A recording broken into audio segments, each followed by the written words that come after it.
Well, good morning. This morning I'm just kind of thinking about some things. I was just walking the property with the cat. Not much of a cat guy, but I do like this one. I don't know if I got that on camera, but she's pretty damn funny.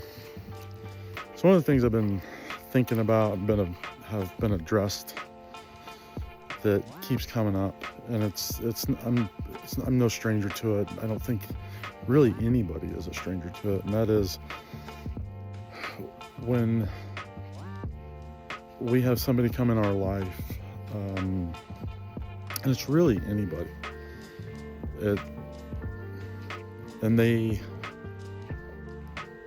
are, let's say they are asked to do something, and you ask somebody to do something, and then you have all these rules and regulations around it, and a lot of those are like fears, because somebody else has hurt you, or say you've loaned money.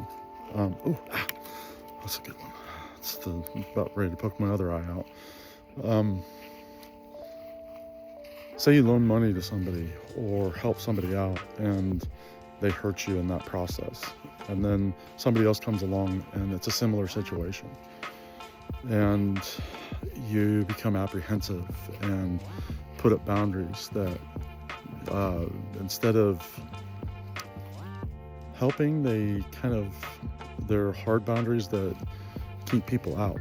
And then that person that's in front of you at this time is now paying the consequence for what somebody else did to you in your past. And so I think that's a pretty good summary of what I've been thinking. And as I'm looking at this, and it's not easy, but as I approach people, and the more people I talk to, I have to give everybody the same trust that I would, like, with no holds barred on that. Like, I have to give them the lead way to be who they are and potentially hurt me again. I guess that's what I'm trying to say. Because I can't hold people accountable for what somebody else did to me. And that's what I'm learning through learning to respect myself more, is the hard boundaries don't really they might have a place, but not right now. And what I would call boundaries are things that I put in place to respect myself. Ooh, that sun has got, look, there we go. Get that sun out from underneath my baggy eyes.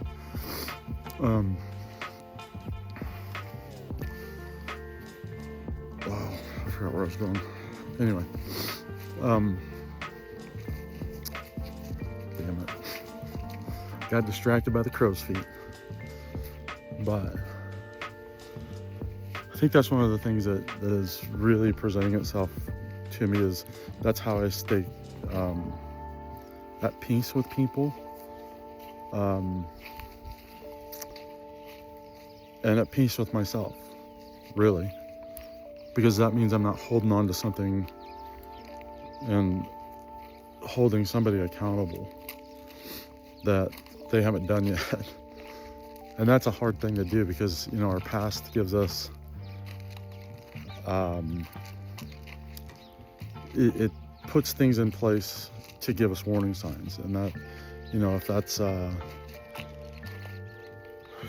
especially from an abuse or trauma standpoint, those are great warning signs, and they're very useful, but they're not always true. And that's what I'm learning about my childhood, is the things that I put in place when I was a child to protect myself are no longer valid or true. Actually, I haven't really had to use any of those defense mechanisms through my life. And I think they're defense mechanisms that are put in place when we're young to keep us in a healthy way, that provide, I don't know what I'm trying to say there.